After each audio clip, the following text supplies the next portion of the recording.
नमस्कार दोस्तों, स्वागत है आपका आपके अपने ही यूट्यूब चैनल मानव स्टोरीज में। दोस्तों, एक नई कहानी की शुरुआत हम कर रहे हैं और कहानी का नाम है मेरी अवनी, मुझे बस तुमसे ही प्यार है।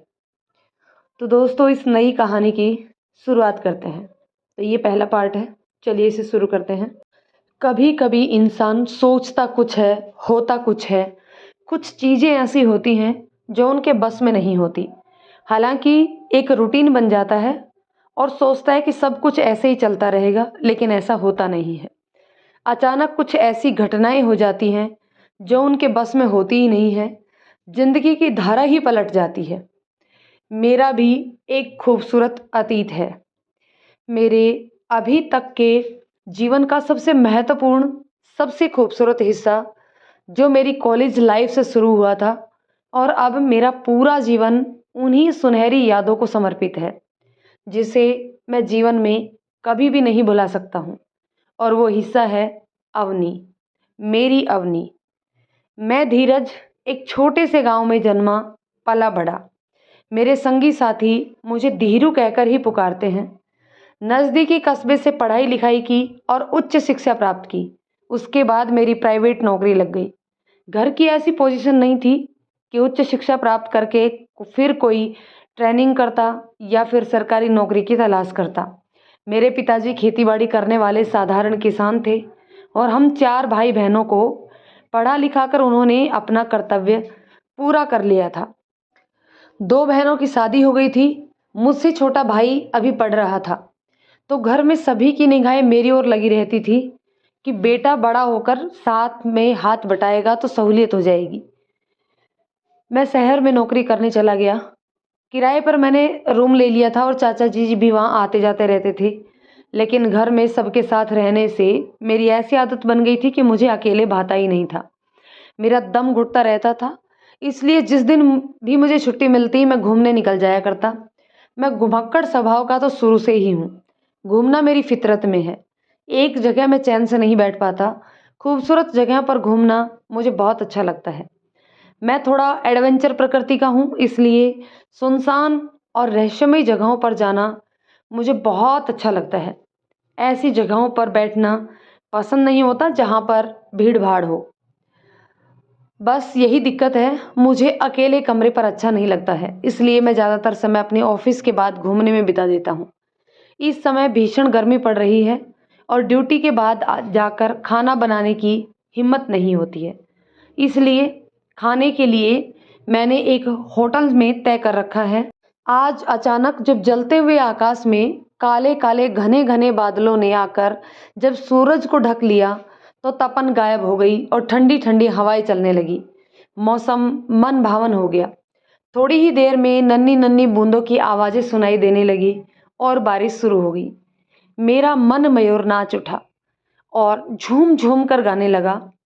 कई फिल्मी गानों के बरसात में भीगते हुए नायक नायिकाओं के दृश्य मेरी आंखों के आगे घूम गए और मैं मन ही मन एक के बाद एक कई फिल्मी गाने गुनगुनाने लगा। बारिश शुरू होते ही पता नहीं मेरा मन पंछी कहाँ उड़कर चला जाता है कि इतने सुंदर मौसम का आनंद उठाने की खुशी और दिल को कचोटती हुई एक अजीब सी टीस एक साथ मन में उभरती है। मन जाने कैसा कैसा हो जाता है, समझ में ही नहीं आता कि यह जो मिला जुला एहसास है, मैं उसे क्या नाम दूं? मीठा दर्द या सुहाना गम? अप्रतीक्षित पहली बारिश जैसे बाहर नहीं मेरे मन में बरस रही हो, मन को शीतल कर रही थी। खिड़की से बाहर हाथ निकाल कर मैं बूंदों को अपनी हथेलियों में लेकर उन्हें समेटने का प्रयास करता रहा और कभी ध्यान से बरसते पानी में एक अक्स उभरते देखता। बड़ी बड़ी बूंदें पत्तों में फंसती और पत्तों से छन छन कर नीचे गिरती। मेरा मन बाहर निकल कर पानी के साथ अटखेलियां करना चाहता था और मैंने ऐसा किया भी। मैं छत पर पहुंच गया। छत पर मैं दोनों हाथ फैलाए वर्षा के पानी में नहाने का आनंद उठा रहा था। आसपास देखा तो कोई नहीं था। अब पानी जोर से बरस रहा था। ऐसे बरसते पानी में कौन ऐसा पागल होगा, लेकिन एक पागल था। वह मैं ही था। इस समय इस सुनसान में प्रकृति के इस आनंदोत्सव कि प्रथम वृष्टि के प्रेम में मैं ही अकेला सरोबार हो रहा था और मैं सब कुछ भूलकर धीरे धीरे अपने बचपन की अवस्था में पहुंच गया था। यह एहसास मन में आते ही कि मुझे कोई नहीं देख रहा, एक सुकून सा मन में था। मैं मन चाहे ढंग से उछल कूद कर रहा था, लेकिन यह कितना बड़ा भ्रम था। इस निर्जन स्थान में भी बारिश की बूंदों की छमछम के अलावा मुझे खिलखिलाकर हंसने की आवाज़ सुनाई दी। मैं अपने में ही सिमट गया। क्या मुझे कोई देख रहा है? क्या सोचता होगा वो मेरे बारे में? माना मैं भावुक और प्रकृति प्रेमी कवि हृदय का हूँ, पर इसका मतलब यह कतई नहीं कि मैं पागलों जैसी हरकतें करूं। मैंने चारों तरफ देखा, पर मुझे कोई भी दिखाई नहीं दिया, पर कोई तो था। फिर से खिलखिलाकर हंसने की आवाज़ आई। अब मैंने ध्यान दिया, उसी दिशा में। मैंने बाउंड्री के पास जाकर देखा। मेरा भ्रम टूट गया कि कोई मुझे देखकर हंस रहा है। बाउंड्री के उस पार मेरे मकान से सटे दूसरे मकान की छत पर मुझसे भी ज़्यादा पागल एक लड़की थी, जो एक दूसरी लड़की अपनी सहेली या बहन को भिगोने की कोशिश कर रही थी। दूसरी लड़की दूर बरामदे में खड़ी थी और वह उसे खींचकर खुले में ला रही थी। मैंने राहत की सांस ली और यह सोचकर मुस्कुराया कि मैं तो बेकार में ही परेशान हो रहा था। यहाँ तो मुझसे भी बढ़कर पागल मौजूद हैं। उस लड़की की बचकानी हरकतों में, मैं उसके बरसात में भीगते सौंदर्य में कुछ ऐसी कशिश थी कि मैं सभ्यता और दीन दुनिया को भूलकर उसे एकटक देखता रह गया। तभी अचानक वह घूमी और उसकी नज़र मुझ पर पड़ी। जैसे ही उस लड़की की नज़र मुझ पर पड़ी और जैसे ही उसने लक्ष्य किया कि मेरी दृष्टि उस पर जमी है, वह सकपका गई और बड़ी तेजी से पलटी। उसके चेहरे से माला की लड़ियों से टूटे मोतियों की तरह पानी की फिसलती बूंदें तेजी से टूट टूट कर गिर रही थी। बालों की भीगी लटें उसके ताजे खिले फूल की तरह चेहरे को लपेटे हुए थी। दिन और रात की झलक दे रही थी और मुझे अनायास ही एक उपमा याद आ गई। विदु की लपेटे हुए नाग मेरी आंखों के सामने थे और बरसात के उस निर्जन आयोजन में मैं और वह एक दूसरे के आमने सामने खड़े थे। मैं एक शिक्षित संस्कारी युवक सभ्यता के सारे नियम कायदे भूलकर उसे ऐसे अमर्यादित ढंग से देख रहा था। मेरी तरफ देखकर खिसियानी हंसी हंसते हुए, अपने आप को समेटने की कोशिश करते हुए वह भाग खड़ी हुई और उसे इस तरह नीचे की तरफ भागते हुए देखकर दूसरी लड़की भी उसकी तरफ लपकी। अरे क्या हुआ अवनी? अचानक मेरे दिमाग को ठोकर सी लगी। ओह, यहाँ भी अवनी! वो लड़की चिल्ला रही थी। अवनी, क्यों भागी जा रही है? अभी तो तू हुड़दंग मचाए हुए थी, अब ऐसा क्या हो गया?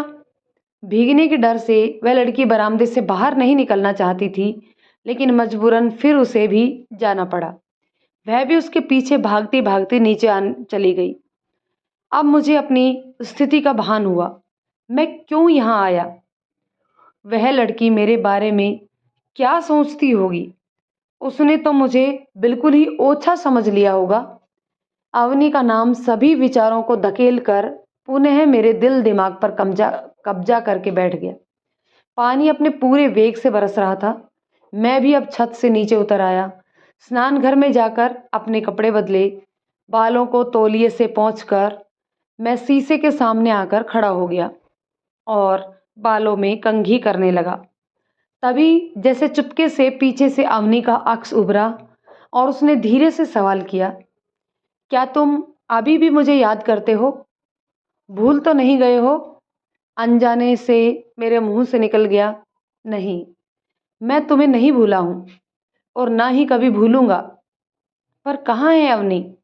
मैं अपनी बेवकूफ़ी पर मुस्कुराया। इतनी देर भीगने के बाद मुझे हल्की हल्की ठंड महसूस हो रही थी। अब मेरा चाय पीने की इच्छा हो रही थी। मैंने चाय बनाई और कप लेकर अपने बिस्तर पर आ गया। मेरे लिए अब यह सबसे सुकून का पल था। चाय पीते पीते मैं उस लड़की के बारे में सोचने लगा और उसकी कल्पनाओं की सीढ़ी के सहारे अपनी अवनी की स्मृतियों के आंगन में उतर गया। मैंने अपने गांव की पढ़ाई पूरी कर ली थी और 9वीं कक्षा में प्रवेश लिया था। शहर में इंटर कॉलेज था। रोज़ ही मैं साइकिल से जाया करता था। गांव का मैं सीधा साधा सा लड़का वहाँ शहरी लड़कों के बीच जब पहली बार क्लास में गया तो बहुत संकुचा रहा था और मन ही मन घबरा भी रहा था। खैर, मैं अपनी सीट पर जाकर बैठ गया और सहमी से नज़र से मैंने पूरे क्लास का निरीक्षण किया। मेरे कपड़ों से और मेरे बालों के स्टाइल से गंवारूपन पहचान कर आगे की तरफ और दाएं की तरफ के लड़कों ने आपस में आंखों ही आंखों में इशारा किया और जैसे ही टीचर ने प्रवेश किया, सब बच्चों ने गुड मॉर्निंग किया। जैसे ही टीचर बैठे, आगे की पंक्ति के बच्चे खड़े होकर मेरी शिकायत करने लगे। सर, यह ना मेरी किताब नहीं दे रहा। और क्या सर, देखने के लिए मांगी थी, अब दे ही नहीं रहा। दूसरे ने कहा। खड़े हो जाओ। टीचर ने मुझसे कहा। मैं घबरा गया था। तुमने इसकी बुक ली? क्यों नहीं दे रहे हो? सर, मैंने नहीं ली, मैंने रुआंसे होते हुए स्वर में कहा। नहीं सर, ली है, पहला वाला लड़का बोला। दूसरे ने कहा, सर तलाशी ले लो, अभी निकल आएगी। असल में यह दबंग गैंग थी जो हर नए आने वाले स्टूडेंट को अपने प्रभाव में ले लेता था। दोनों लड़कों ने जबरदस्ती मेरा बैग देखा और उछल पड़े। ये रही सर, ये किताब मिल गई।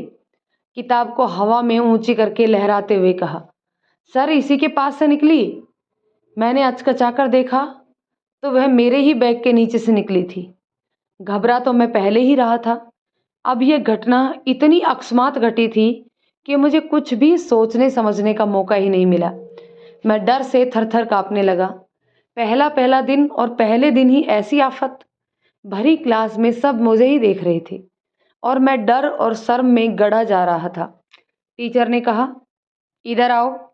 क्या नाम है तुम्हारा? सर, मेरा नाम धीरज है। मेरी डर से कांपती हुई मिमियाती सी आवाज़ निकली। पहले ही दिन से तुमने आते आते ही शरारत शुरू कर दी? रूलर को अपने हाथों पर थपथपाते हुए उन्होंने कहा।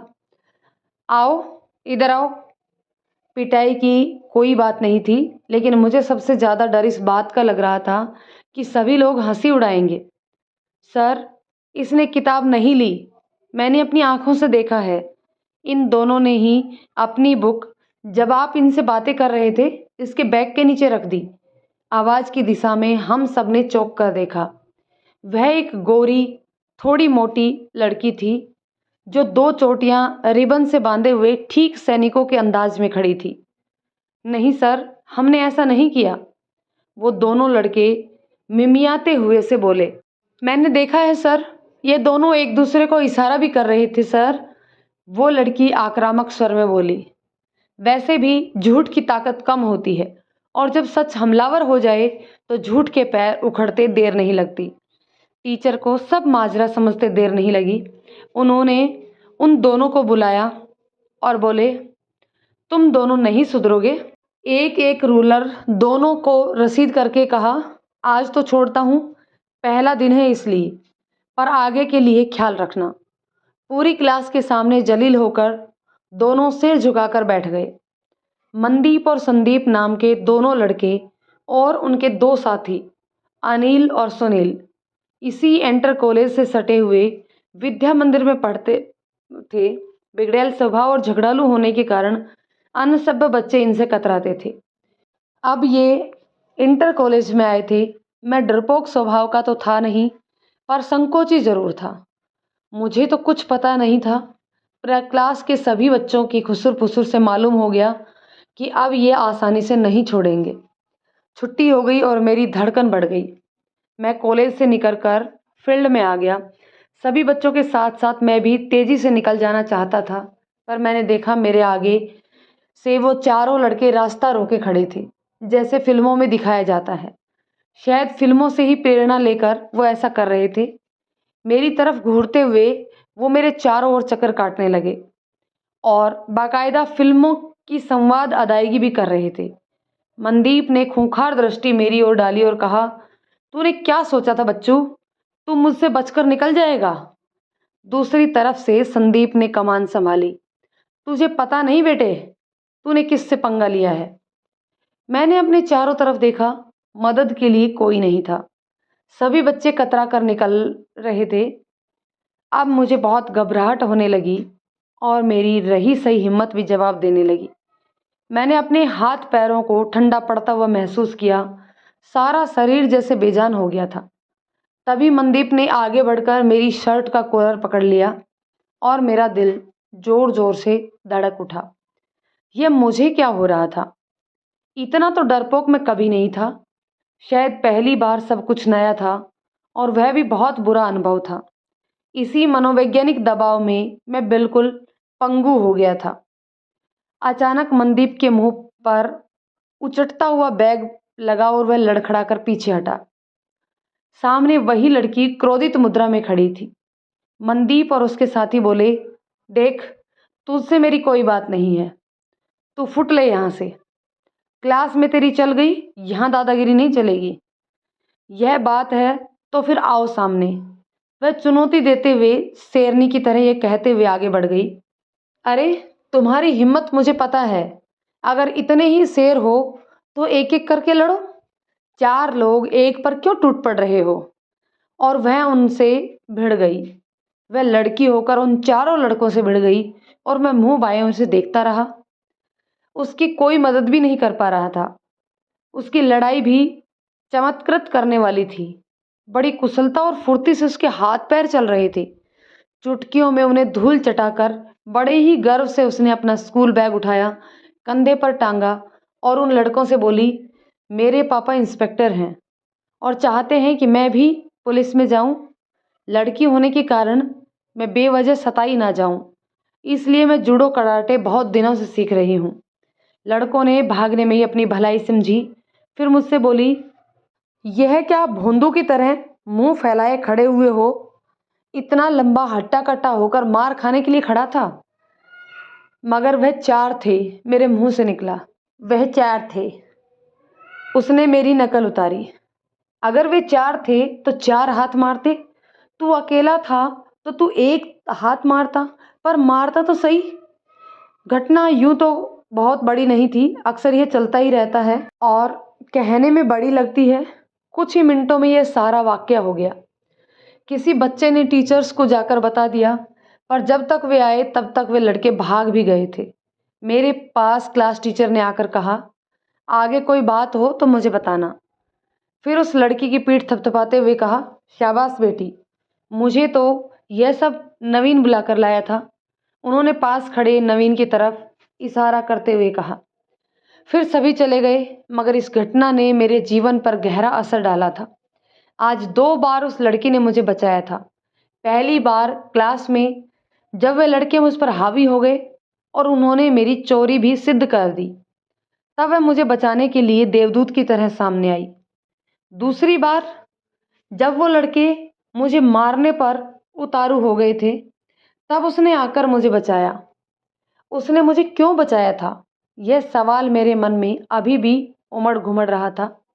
क्लास में इतने सारे बच्चे थे और सभी मुझे मुसीबत में फंसे देखकर भी कतरा कर निकल गए। जब कोई भी झंझट में फंसना नहीं चाहता था, तब अकेली वही लड़की झंझट में क्यों फंसी? यह सवाल मेरे मन में चक्कर काट रहा था।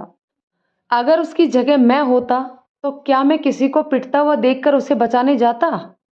मैंने अपने दिल से यह सवाल पूछा तो मेरे सियाने दिमाग ने उत्तर दिया, नहीं, कभी नहीं। क्योंकि मैं इस सिद्धांत का हूं कि किसी के लफड़े में अपने आप बीच में कूदना नहीं चाहिए। आप जिए तो जग जिए, कुनबा मरे न हानि। यही मैंने अपने गांव के बड़े बूढ़ों से एक दूसरे से कहते हुए सुना था और यही सीखा था। फिर आज यह क्या था? फिर वह लड़की कैसी थी जो इस झंझट में आकर पड़ी? वह भी एक नहीं, 2 नहीं, पूरे 4 लड़कों के बीच में आकर उसने बचाया। और बचाया भी तो किसे? एक लड़के को। उसने आखिर ऐसा क्यों किया? लेकिन उस वक्त क्लास में मैं ऐसा महसूस कर रहा था कि काश भगवान किसी को भेज देते, वह मेरी मदद कर देता। मैं दिलो जान से प्रार्थना कर रहा था कि कोई भी आ जाए। कैसे भगवान ने किसी चींटी की जान बचाने के लिए भी किसी को भेज देते थे। उसी वक्त जब वह लड़की जब क्लास में मेरा बचाव करने के लिए उठकर खड़ी हो गई, तो वह मुझे भगवान की भेजी हुई देवदूत लग रही थी। दोबारा जब उसने मुझे बचाया तो मन ही मन में उसके प्रति श्रद्धा से भर उठा और वह मुझे निश्चित रूप से देवी का स्वरूप लगने लगी। मैं उसे पीठ पर बैग लादे हुए जाते हुए देखता रहा। पहली बार मुझे अपने गांव के बड़े बूढ़ों की कही हुई बातों पर खिज उत्पन्न हुई और उनकी बातें मुझे झूठी लगने लगी कि आप जिए तो जग जिए, कुनबा मरे न हानि, यानी अपना ही फायदा देखना चाहिए और उसमें अगर किसी की भी हानि हो तो उसमें कोई फर्क नहीं पड़ता, अपना भला पहले देखना चाहिए। यह थी मेरी अवनी से मेरी पहली मुलाकात। वह अपने घर चली गई थी, मगर मेरे मन में एक सवाल छोड़ गई थी कि आखिरकार अपने को भी जोखिम में डालकर उसने मेरी मदद क्यों की थी। इसका जवाब तो मुझे उससे पूछना ही था। इसलिए मैं अपने घर गया और उधेड़बुन में पड़ा रहा। दूसरे दिन मैं यह सवाल उससे ज़रूर पूछूंगा। यही सोचते सोचते आखिरकार फिर मैं सो गया। दूसरे दिन मैं स्कूल गया। कल की तरह आज भी क्लास लगी थी।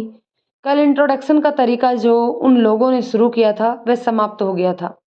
मैं बड़े ही उमंग और उत्साह से ये सोचकर गया था कि अवनी मुझे देखकर खुश हो कर मुझसे कुछ सवाल पूछेगी। आखिर उसने मुझे कुछ तो समझा ही होगा। शायद मैं किसी गलत फहमी में था, मगर क्या उसने तो मेरी तरफ एक बार भी नहीं देखा। कल जिस बात को लेकर मैं इतनी उधेड़बुन में पड़ा रहा, इतने चक्कर में पड़ा रहा, उस घटना की उसके चेहरे पर एक सिकन भी नहीं दिखाई दे रही थी। वह बड़ी ही तन्मय होकर पढ़ाई कर रही थी और मैं बड़ी उम्मीद में उसकी तरफ देखता था कि शायद एक बार तो देखेगी, मगर उसने एक बार भी मेरी तरफ नहीं देखा और अजनबियों की तरह बैठी रही। कल वाली घटना की खबर पूरे स्कूल में हो गई थी और सभी अवनी को आदर की दृष्टि से देख रहे थे। सभी उससे बड़े अदब से पेश आ रहे थे। स्कूल की छुट्टी हो गई। सभी बच्चे कल की तरह बाहर निकलने लगे और मैं उसके पीछे पीछे लपका। पहले तो मेरी हिम्मत ही नहीं उसे पुकारने की हुई, लेकिन फिर मैंने उसे पुकारते हुए कहा, सुनिए। वह रुक गई और मेरी तरफ देखकर हंसकर बोली, ओहो, तो ये तू है। बोल, क्या बात है? क्या आज भी तुझे कोई परेशान कर रहा है? नहीं नहीं, मैंने आगे बढ़ते हुए उसके बराबर में आते हुए कहा, मैं एक बात पूछना चाहता हूँ। दोस्तों, कहानी के इस पार्ट को अभी के लिए यहीं छोड़ते हैं। मिलते हैं नेक्स्ट पार्ट में और जानते हैं कि धीरज ने अवनी से क्या पूछा। तो दोस्तों, कहानी कैसी लग रही है कमेंट करके ज़रूर बताइएगा। यदि कहानी पसंद आती है तो उसे लाइक शेयर करें। चैनल पर यदि आप नए हैं तो प्लीज़ चैनल को सब्सक्राइब ज़रूर कर लें। धन्यवाद दोस्तों।